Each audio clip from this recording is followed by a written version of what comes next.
Hello aspirants, आप सब अच्छे होंगे, मस्त होंगे और अपनी पढ़ाई को अच्छे से कर रहे होंगे। आज मैं आपको डीएसएसबी टीजीटी मैथ का 13 नवंबर का सिर्फ फर्स्ट का पेपर करा रहा हूँ। आइए पहला क्वेश्चन करते हैं। पहले क्वेश्चन में बोल रहा है कि सचिन जो है उसने इन्वेस्ट किए 15,700 रुपये किस रेट से 20% पर एनम के रेट से एक साल के लिए कंपाउंड इंटरेस्ट हाफ ईयरली है, मतलब अर्धवार्षिक रेट से कंपाउंड इंटरेस्ट लगा हुआ है। तो हमें बताना है उसकी अमाउंट कितनी होगी। अब जब भी कंपाउंडेड हाफ ईयरली होता है, रेट जो है उसका आधा हो जाता है। रेट कितना है 20%, 20 का आधा कर दें 10% रेट हो जाएगा। और टाइम जो है उसका डबल हो जाता है। टाइम कितना है, एक एक इंटू 2 साल हो गए। ठीक, तो रेट कितना 10%। 10% की फ्रैक्शन क्या होती है 1/10, मतलब पहले साल 10 से 11 हो गया, दूसरे साल 10 से 11 हो गया। 10 इंटू 10 100, 11 इंटू 11 121।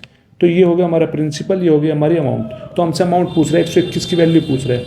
तो प्रिंसिपल कितना दे रखा है हमें क्वेश्चन में 15,700, और हमने निकाला कितना 100, तो अपॉन में आ जाएगा 100। इंटू निकालना क्या अमाउंट, इंटू कर देंगे 121। ठीक, 2 जीरो से 2 जीरो कट गया। अब लास्ट की मल्टीप्लाई लास्ट में कर ले, एक की मल्टीप्लाई 7 करे, लास्ट में 7 आना चाहिए, वो आंसर है। खाली एक ऑप्शन है, option second is correct answer. ठीक, आई होप समझ में आया होगा आपकी चीज़। सेकंड क्वेश्चन क्या बोलता है, सेकंड क्वेश्चन बोल रहा है कि जो एवरेज प्राइस है, औसत औसत जो है, औसत मूल्य जो है फर्नीचर को, वो कितना है 5,245। और तीनों प्राइस का जो रेशियो है वो दे रखा है 3:5:7। तो सबसे जो महंगा है उसका उसका प्राइस बताना है। मतलब क्या दे रखा है, एवरेज दे रखा है, एवरेज प्राइस दे रखा है, अनुपात वो एवरेज प्राइस दे रखा है, मीन्स औसत मूल्य दे रखा है कितना, तीनों का। तो मतलब 3x plus 5x plus 7x, इनका औसत निकालेंगे अपॉन 3 इंटू में 5245। तो कितना बन गया, 7 5 12 3 15, 15x अपॉन 3 इजिकल टू 5245। अब 3 5 से 15, यहाँ से x की वैल्यू निकालेंगे। x की वैल्यू कितनी आ जाएगी 5245 अपॉन 5। 5 से कर दे 5 10 50, 2 5 चौक 20, 4 5 9 45। अब इसने कहा है सबसे महंगी बतानी, सबसे महंगी कौन सी, 7x की वैल्यू बतानी है। तो 7x की करेंगे 7 इंटू 1049। लास्ट की मल्टीप्लाई लास्ट में कर लो, 9 7 46, लास्ट में 6 जिसका वो आंसर है। लास्ट में 6 खाली, सॉरी 9 7 63, लास्ट में 3 आ रहा है। तो कौन से ऑप्शन में 3 है, सिर्फ एक ऑप्शन में, तो option fourth is correct answer.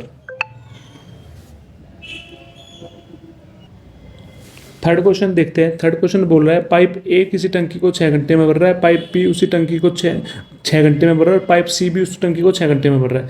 तीनों टंकियों को खोल दिया एक साथ, तो हमें बताना है कि तीनों टंकी कितने समय में उसे भर देगी।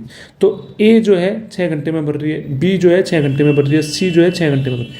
तीनों का एलसीएम ले लेंगे तो पता चल जाएगा टोटल वर्क कितना है। तो एलसीएम आएगा 6, तो टोटल वर्क आ गया 6। टोटल वर्क को टोटल टाइम से डिवाइड कर देंगे तो हमें पता चल जाएगा एक दिन में उसने कितना काम किया। तो 6 डिवाइडेड बाई 6, एक आ गया, ये भी एक आ गया, ये मतलब ए जो है 1 घंटे में 1 यूनिट भर रहा है, बी जो है 1 घंटे में 1 यूनिट भर रहा है, सी जो है 1 भर रहा है।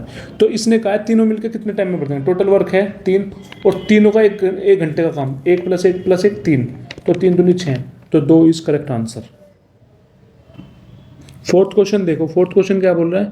फोर्थ क्वेश्चन का कहना है कि हमें एक स्फीयर दे रखा है, उसका हमें वॉल्यूम निकालना, मतलब गोले का आयतन निकालना है जिसका डायमीटर दे रखा है 12 सेंटीमीटर। किसी भी स्फीयर का वॉल्यूम का फॉर्मूला या आयतन क्या होता है गोले का, 4/3 πr³। इसमें पाई में दे रखी है, तो इसका मतलब है पाई की वैल्यू नहीं रखनी है। तो 4/3 इंटू पाई, डायमीटर का आधा होता है हमारे रेडियस या त्रिज्या, तो कितनी हो जाएगी 6। तो 6 इंटू 6 इंटू 6, तो 3 दूनी 6, कितना बढ़ गया। अब देख लो, 4 2 8, 8 6 48, 48 6 48 6 8 6 48, 6 4 24 28, 288 पाई। Option second is correct answer. Fifth question देखो, फिफ्थ को हमें सिंप्लीफाई करना है, जेड की वैल्यू निकालनी है। तो ऐसे निकालेंगे, एक्स की वैल्यू दे रखी है हमें 10⁻0.47। अब हम क्या करेंगे, x इजिकल टू 10 पॉइंट से हटा लेंगे, इसके पॉइंट से हटाने के 47, कितने पॉइंट है, पॉइंट के बाद कितने नंबर है 2, तो डिवाइड कर देंगे 100 से। ठीक, x की वैल्यू आ गई है। यहाँ से ऐसी y की वैल्यू निकाल लेंगे। y की वैल्यू कितनी है 10⁻0.09, तो पॉइंट हटा देंगे यहाँ से, y की वैल्यू कितनी आ जाएगी 15/9/100। ठीक, फिर इसने बोला है कि हमें क्वेश्चन में दे रखा है x⁻z is equal to y⁴। ये बराबर दे रखा है, z की वैल्यू निकालनी है। तो x कितना निकाला हमने, x निकाल रखा है 15 की पावर 47 अपॉन 100, तो x की पावर z है तो पावर की पावर मल्टीप्लाई हो जाती है 47 upon z 100 into z is equal, ये आ गया इजिकल टू y कितना है, y की वैल्यू है 15, y की पावर 4 है ना, तो y की करके y में कितने लिखेंगे 15 की पावर 9 अपॉन 100 की पावर 4, तो पावर की मल्टीप्लाई पावर में हो जाएगी 9 इंटू 4 36, तो कितना आ गया 36 अपॉन 100। अब एक चीज़ आपको पता है, जब भी बेस सेम हो और इजिकल टू में हो तो उसकी पावर बराबर लिख सकते हैं। बेस सेम है 15 तो इसकी पावर को, और इजिकल टू है तो पावर को सेम बराबर लिख सकते हैं। तो 47z upon 100 is equal to 36 upon 100। 100 से 100 कट गया तो z की वैल्यू कितनी आ जाएगी, z की वैल्यू आ जाएगी 36 अपॉन 47। इसको जैसे ही हम इसको सोल्व करेंगे इसका आंसर आ जाएगा 0.766। तो कौन से ऑप्शन में, तो 0.77 एक ही ऑप्शन में, ऑप्शन 4 इज करेक्ट आंसर। ठीक, 6th क्वेश्चन देखो। 6th क्वेश्चन में कह रहा है 6 अनुपात y अनुपात y अनुपात 150, तो y की वैल्यू निकालनी है। तो इसको क्या लिख सकता है 6 upon Y is equal to Y upon 150। तो यहाँ से वाई स्क्वायर कितना आ जाएगा 6 इंटू 150। ठीक, तो अब हम इसके फैक्टर कर लें, वाई स्क्वायर है इसका मतलब स्क्वायर रूट निकालना पड़ेगा, या तो स्क्वायर रूट निकाल लो या इनके फैक्टर करके दो का पेयर बना लो। तो हम पेयर बना लेंगे वाई की वैल्यू निकालने के लिए। तो क्या हो जाएगा 6 का पेयर बनेगा 3 इंटू 2 फैक्टर बनेगा, और 150 को तोड़ेंगे वो किस में टूटेगा 5 इंटू 5 इंटू 3 इंटू 2। तो 5 5 का पेयर बन गया, 3 3 का पेयर बन गया, 2 2 का पेयर बन गया। यहाँ से वाई की वैल्यू कितनी आ जाएगी, Y is equal to 3 into 2 into 5 कितना आ जाएगा 30। कितना आ गया 30। तो option 3 is correct answer. 8th question देखो। 8th क्वेश्चन में कह रहा है एक विलेज की पॉपुलेशन जो है कितनी है 2,10,000 है। तो पहले साल जो है 15% की इंक्रीज हो गई, दूसरे साल 25% इंक्रीज हो गई, तो उसकी 2 साल बाद पॉपुलेशन क्या होगी ये बताने। तो 15% हुई पहले साल, 15% का फ्रैक्शन होता है 3/20 और 25% का फ्रैक्शन होता है 1/4। पहले साल तो 20 से 23 हो गई, दूसरे साल 4 से 5 हो गई। तो 5 से कटेगा 5 चौक 20, कितना आ गया 4 चौक 16 और 23, तो 16 से 23 हो गई। स्टार्टिंग में 16 थी, फिर 2 साल बाद 23 होगी। तो स्टार्टिंग में कितनी दे रखी थी 2,10,000। 2,10,000 क्वेश्चन में दे रखी है और हमने निकाले 16। तो अब 2 साल बाद निकालना मतलब 23 की वैल्यू निकालनी है। ठीक, अब इसको कर दो सोल्व। इसको सोल्व करेंगे 16 1 जा 16 5 बच गया, 16 3 जा 48 2 बच गया, 16 1 जा 16 4 बच गया, 16 2 जा 32 8 बच गया, 16 5 जा 80। तो 13,125 बच गया, 13,125 बच गया। और लास्ट की मल्टीप्लाई लास्ट में करके देखो 3 5 15, लास्ट में 5 जिसके वो आंसर है। लास्ट में 5 सिर्फ एक ऑप्शन के, तो option 1 is correct answer. 10th question देखो। 10th क्वेश्चन में बोल रहा है एक सिलेंडर है हमारे पास, एक बेलनकार है जिसका किसी सिलेंडर का वॉल्यूम दे रखा है 1,01,376। मतलब किसी भी बेलन का जो आयतन है वो दे रखा है 1,01,376, और जो उसकी हाइट और रेडियस का जो रेशियो दे रखा है वो 7:3 दे रखा है। तो हमें उसका टोटल सरफेस एरिया निकालना है, संपूर्ण पृष्ठ क्षेत्रफल निकालना है। अब देखो उसका जो रेशियो दे रखा है किसका, हाइट और रेडियस का, वो कितना दे रखा है 7:3। मतलब हाइट दे रखी है 7x और रेडियस दे रखी है 3x। ठीक, तो पृष्ठ क्षेत्रफल निकालना है। सबसे पहले वॉल्यूम कितना दे रखा है, वॉल्यूम दे रखा है हमें 1,01,376। तो वॉल्यूम किसी भी सिलेंडर के वॉल्यूम का फॉर्मूला क्या होता है, मतलब बेलन के आयतन का फॉर्मूला क्या होता है, pi r square h is equal to 1,01,376। तो यहाँ से पाई की वैल्यू रख दी 22/7, r की वैल्यू कितनी है 3x। तो 3x का स्क्वायर मतलब 3x into 3x into h कितना 7x इज इक्वल टू 101376।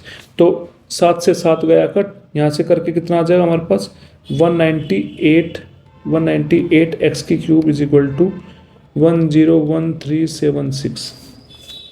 तो यहाँ से x की क्यूब क्या आ जाएगी हमारे पास 101376 अपॉन 198। ठीक, इसको हम डिवाइड करेंगे, ये कट जाएगा 512 पे। कितने पे कट जाएगा 512 पे, x की क्यूब इज इक्वल टू 512। अब एक तो तरीका है इसका, या तो क्यूब रूट याद हो या तो क्यूब निकालना आता हो आपको। अगर क्यूब निकालना नहीं आता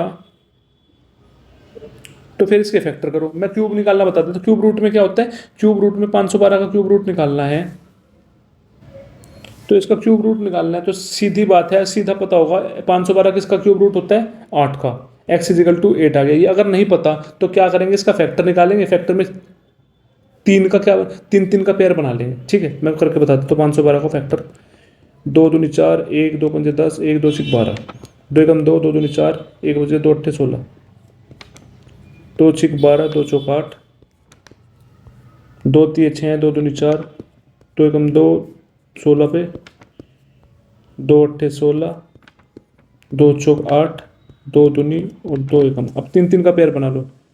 एक 3 का पेयर ये बन गया, एक 3 का पेयर ये बन गया, एक 3 का पेयर ये बन गया। कितना बन गया, x की वैल्यू 8 ही बन जाएगी। ठीक, जैसे x की वैल्यू 8 बनी, x की वैल्यू 8 बनते ही हमने रेडियस की वैल्यू निकाल दी। रेडियस कितना था, 3x, तो मतलब 3 इंटू 8 24 आ गया। और ऐसे ही हमने हाइट निकाल दी। हाइट का क्या है, 7x, मतलब 7 इंटू 8 56। तो हमसे पूछ रहा है सरफेस एरिया निकालना है, टोटल सरफेस एरिया या संपूर्ण पृष्ठ क्षेत्रफल। उसका फॉर्मूला होता है 2 पाई r प्लस एच। तो मतलब 2 इंटू 22/7, आर कितना निकाला हमने, 24, आर 24 है और हाइट कितनी है, 56। तो कितना बन जाएगा, 2 इंटू 22/7 इंटू 24 इंटू 80।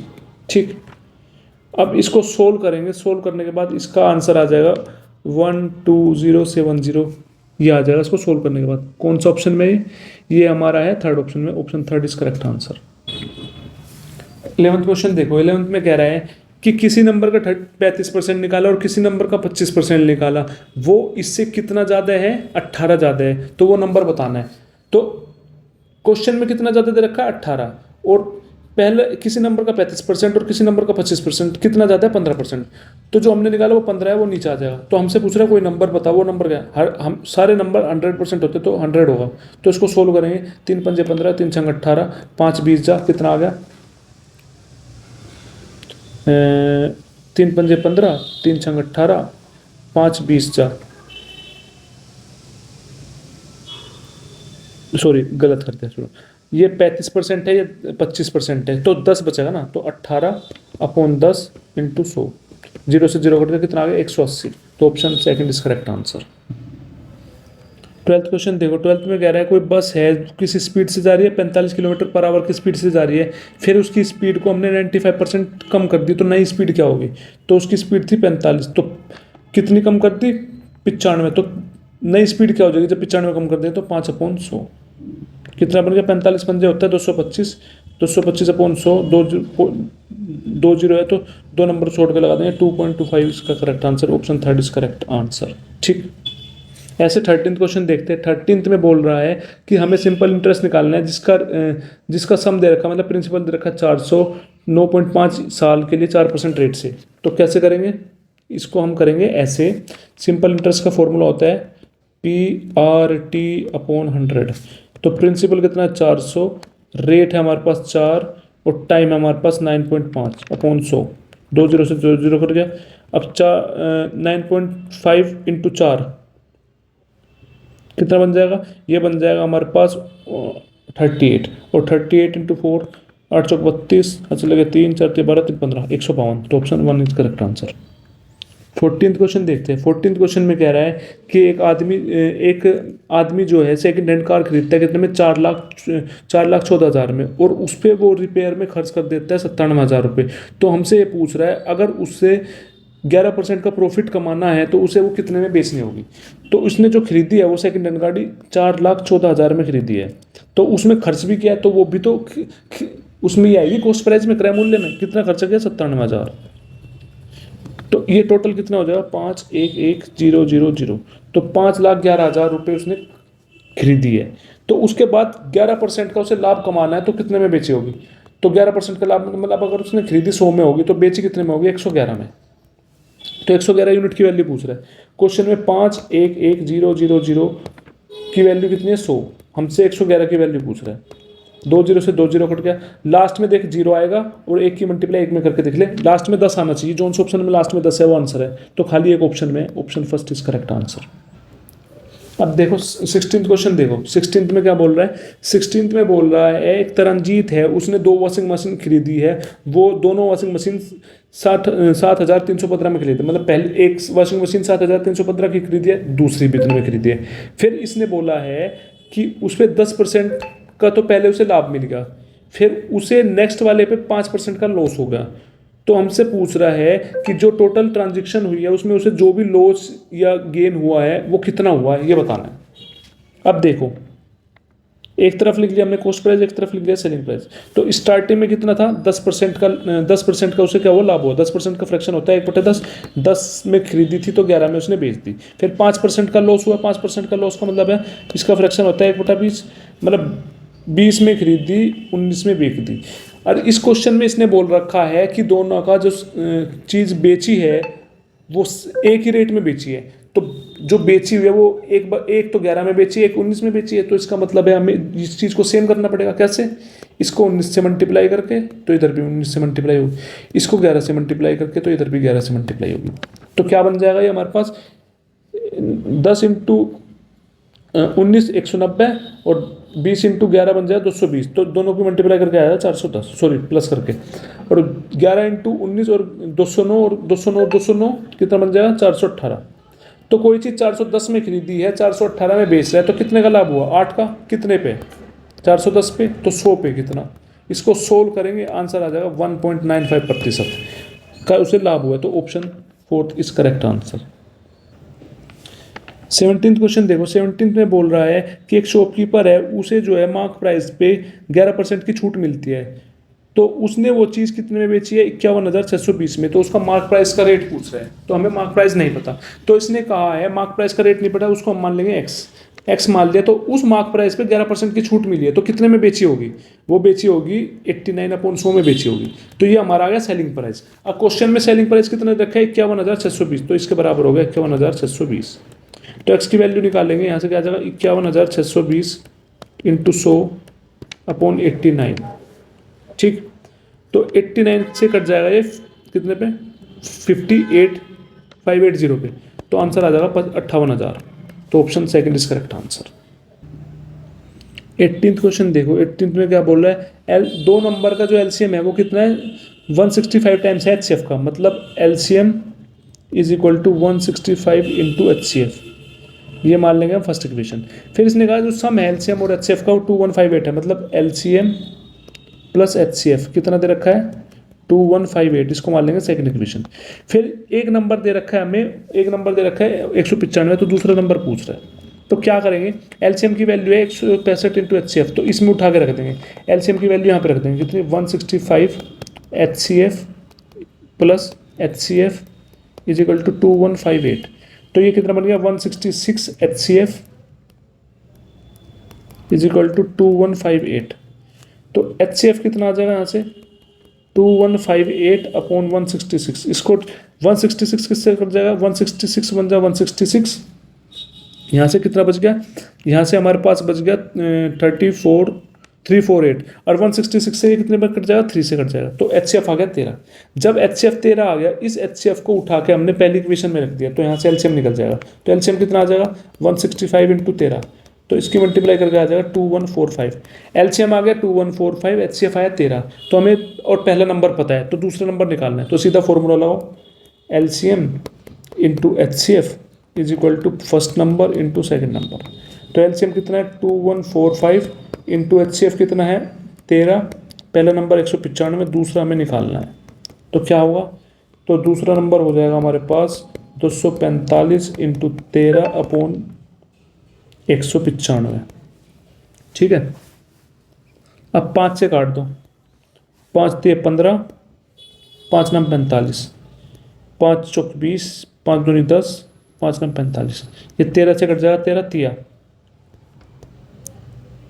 3 से कट जाएगा 3 × 3, 3 × 12, 3 × 9, कितना आ गया 143, तो कौन से ऑप्शन में 143 है, देखना जरा कौन से ऑप्शन में 143 है, तो option third is correct answer. 20वां क्वेश्चन देखो, 20वां कह रहा है 13 स्टूडेंट का जो एवरेज है वो दे रखा है 61, और हर स्टूडेंट के मार्क्स को डबल कर दिया, तो नया एवरेज क्या होगा? सीधी सी बात है, जो भी एवरेज है उसको डबल कर दे, वो हमारा नया निकल जाएगा। तो कितना? 61 को डबल 2 से मल्टीप्लाई कर दो, कितना आ जाएगा? 122। तो option third is correct answer. I hope आपको चीज़ समझ में आई होगी, और जो चीज़ आपको क्लियर नहीं हो प्लीज़ कमेंट करके मुझे बता देना, मैं उस चीज़ को आपको दोबारा समझा दूंगा। Thank you so much.